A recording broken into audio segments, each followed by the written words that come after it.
Bonjour à tous, aujourd'hui on va suivre un tutoriel pour la désoxydation sur un iPhone 8.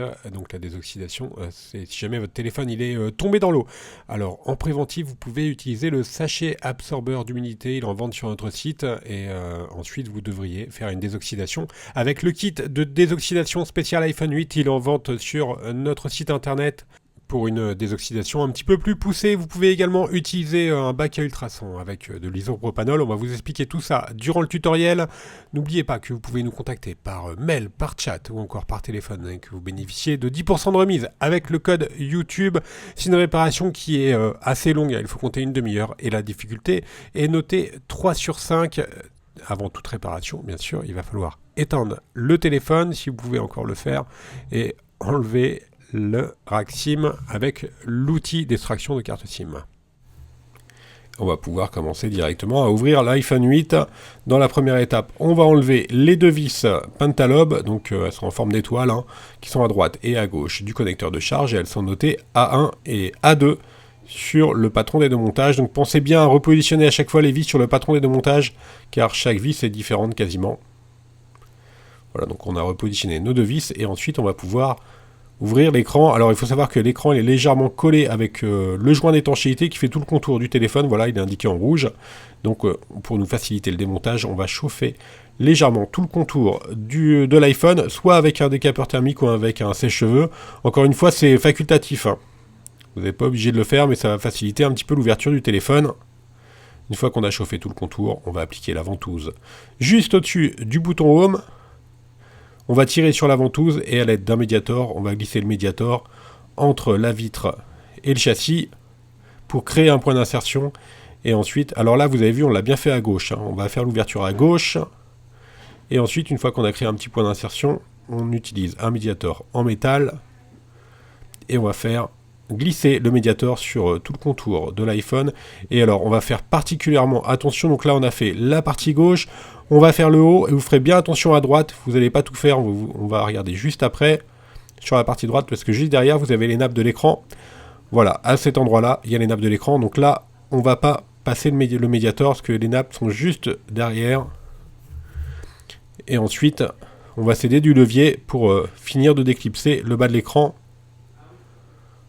Alors pour l'ouverture, donc on a utilisé un médiator soit en métal ou soit l'outil opener qui est inclus dans le pack prêt à réparer, ou également un médiator en plastique pour créer le point d'insertion, c'est également possible. Voilà, on a ouvert l'écran donc de la gauche vers la droite, et maintenant on va déconnecter celui-ci. Il faut savoir que l'écran est toujours maintenu sur la carte mère, et pour pouvoir le déconnecter, on va commencer par enlever les plaquettes qui maintiennent les nappes de l'écran. Donc là, ce sont les vis qui sont notées de B1 à B4, ce sont des vis cruciformes. Donc là encore, chaque vis a une taille spécifique, donc pensez bien repositionner les vis sur le patron d'aide au montage, et on retire la plaquette métallique qui est notée dièse 1 sur le patron. Voilà, pour la plaquette, on va commencer par déconnecter la batterie. Voilà, on déconnecte la batterie, maintenant on peut travailler en toute sécurité. La batterie est déconnectée, et on enlève les deux nappes de l'écran, donc la nappe du LCD, et ensuite la nappe du bouton Home. Voilà, l'écran reste attaché. Sur la partie haute, c'est la nappe FaceTime que l'on va déconnecter.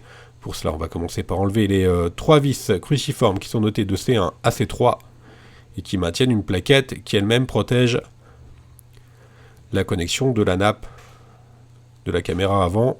Voilà, on retire la plaquette métallique notée dièse 2, on la repositionne sur le patron de montage et ensuite on n'a plus qu'à déclipser la nappe FaceTime, donc la nappe de la caméra avant. Voilà, on va mettre l'écran de côté. Alors maintenant, il faut savoir que si jamais vous avez déjà un sachet d'absorbeur d'humidité, avant de faire une désoxydation, vous pouvez mettre les éléments dans le sachet pour enlever l'humidité. Ça, c'est dans le cas où vous avez déjà un sachet absorbeur d'humidité. Sinon, si vous n'avez pas, dans ce cas-là, il faudra commander le kit de désoxydation et désoxyder directement le téléphone. Voilà, on reprend le tutoriel, on a enlevé une vis et maintenant on va devoir déconnecter le câble d'interconnexion et également le câble du connecteur, la nappe du connecteur de charge. En fait, là, on va enlever la carte mère pour pouvoir procéder à la désoxydation. On va déconnecter également la nappe de recharge par induction. Et on va enlever la vis notée N2 avec le tournevis plat. Maintenant, on va faire de même. Pour la caméra arrière, on la déconnecte. Et on va retirer les vis notées J1 et J2. Alors là, bien sûr, faites bien attention. Il y a beaucoup d'éléments qui vont être enlevés durant ce tutoriel. Donc pensez bien à repositionner tous les éléments sur la plaquette d'aide au montage. On a enlevé l'élément d'IS15. Et maintenant, on va enlever les 4 vis de L1 à L4 et la vis notée M1. Alors vous faites attention, c'est avec un tournevis cruciforme. Et il y a quelques vis qui vont être sur la tranche. Voilà, il y en a une, c'est celle-ci, et vous ferez attention, il y a un petit élément qui va venir avec.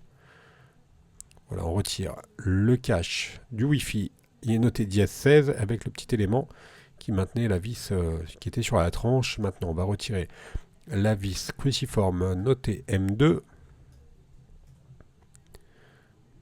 et on retire l'élément dièse 26.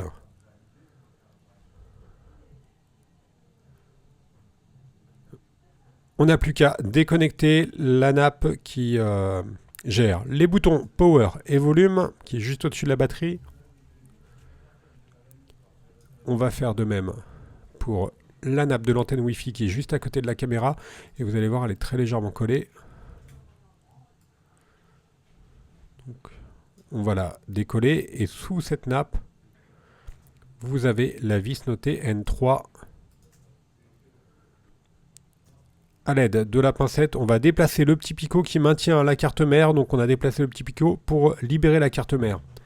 C'est au niveau du rack SIM. Hein. Et maintenant, on peut directement retirer la carte mère. Voilà, on va passer à la désoxydation proprement dite. La méthode la plus simple, c'est juste avec le kit de désoxydation. Donc dans ces cas-là, c'est juste une petite bombe aérosol en fait, hein, avec de l'isopropanol. Et on va tout simplement asperger les zones oxydées. Vous les voyez, hein, les zones oxydées, elles sont en général de couleur vert de gris. Et simplement, on passe la bombe et ensuite, avec une brosse, on va simplement nettoyer les connecteurs. Et vous allez voir, tout ce qui est oxydé, donc qui est vert de gris, va disparaître. Et après, on n'a plus qu'à sécher, et ça sèche très facilement. Hein. Éventuellement, vous pouvez vous aider d'un sèche-cheveux ou d'un décapeur thermique. La deuxième méthode, c'est d'utiliser un bac à ultrasons. Voilà, c'est deux méthodes différentes. Hein. Celle-ci est un peu plus professionnelle. On va directement déposer la carte mère dans le bac à ultrasons. Auparavant, on aura mis le liquide de l'isopropanol et ensuite, on va mettre en fonction le bac pendant 5 à 10 minutes. On appuie sur le bouton Power et ensuite on n'a plus qu'à retirer la carte mère du bac. Vous pouvez directement la retirer avec la pincette ou avec les doigts. Et on va faire de même que tout à l'heure, c'est-à-dire qu'on va nettoyer les zones oxydées avec la brosse.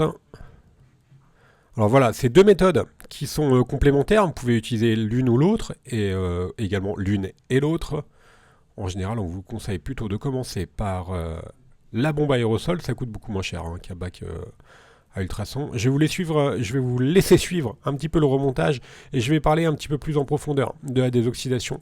Il faut savoir plusieurs éléments. Déjà d'une part, si votre téléphone est tombé dans l'eau de mer par exemple, il est quasiment impossible de récupérer un téléphone qui était oxydé avec de l'eau salée. Parce que vous avez une oxydation qui est très très rapide. Et c'est quasiment impossible à récupérer un téléphone à réparer un téléphone qui est tombé dans l'eau de mer.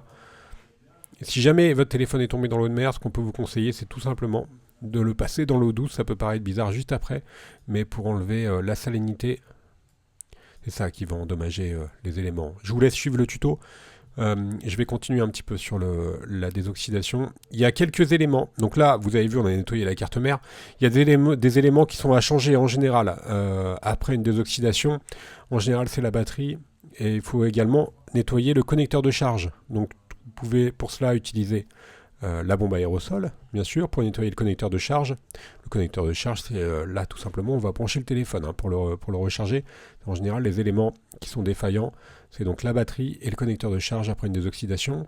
Alors, Également, il faut savoir qu'une désoxydation, on ne peut pas garantir un résultat à 100%. C'est impossible, ça dépend de beaucoup de facteurs. Et si votre téléphone, par exemple, une résistance à griller ou à sauter, évidemment, la désoxydation ne pourra pas réparer ce type de panne. Cependant, on peut estimer, on va vous donner un ratio, environ 50 à 60% des téléphones qui ont été réparés avec une bombe de désoxydation sont ensuite réparés. Donc vous avez à peu près une chance sur deux. La plupart des magasins ne prennent pas en charge, et Apple également, ne prennent pas en charge les téléphones qui ont été oxydés, tout simplement parce qu'ils ne peuvent pas garantir les réparations sur des téléphones oxydés. C'est également quelque chose qu'il faut prendre en compte lorsque vous commencez ce type de réparation. C'est un peu la réparation de la dernière chance également. C'est-à-dire que si vous voyez qu'après la désoxydation, votre téléphone ne marche pas, n'essayez pas de changer trop d'éléments. Nous, on vous conseille à minima d'utiliser un kit de désoxydation, donc le kit avec la bombe, vous le retrouverez en vente sur notre site internet. Ensuite, éventuellement, si ça ne fonctionne pas, vous pouvez utiliser le bac à ultrasons.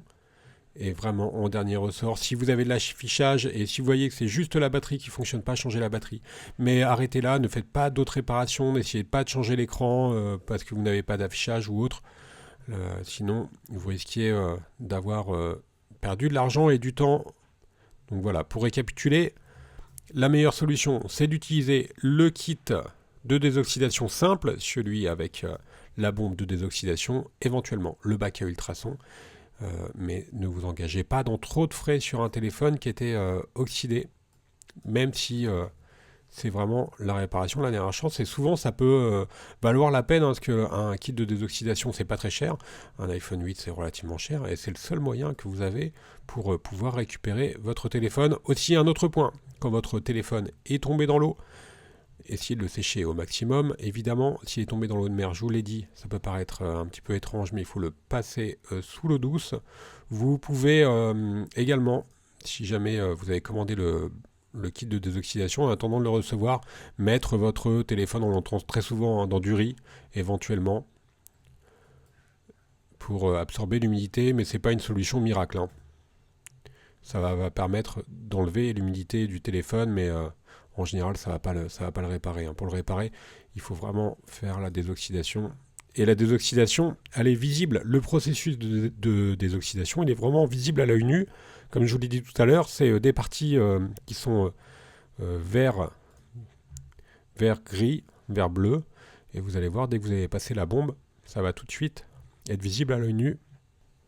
Voilà ce que l'on pouvait dire à propos de la désoxydation. J'ai préféré vous parler de la désoxydation plutôt que du remontage. Vous retrouverez toutes les vidéos pour le remontage de l'iPhone 8 sur notre site internet. Si vous souhaitez avoir une vidéo commentée pour le remontage de l'iPhone 8, vous allez dans la partie tutoriel de notre site. Là, pour nous, on est en train de finaliser le remontage. Ensuite, on va faire un petit récapitulatif des produits que l'on a utilisés durant cette réparation. On va commencer par le sachet de déshumidification. Donc ça à utiliser de façon préventive. Le voilà, c'est celui-ci. Mais ça ne va pas réparer votre téléphone. Sinon, vous pouvez opter pour le kit de désoxydation ou le bac à ultrasons. N'oubliez pas que l'on reste joignable par mail, par chat, encore par téléphone, et que vous bénéficiez de 10% de remise avec le code YouTube. Merci à tous d'avoir suivi ce tutoriel. N'hésitez pas à nous retrouver sur les différents réseaux sociaux et à bientôt pour de nouveaux tutoriels.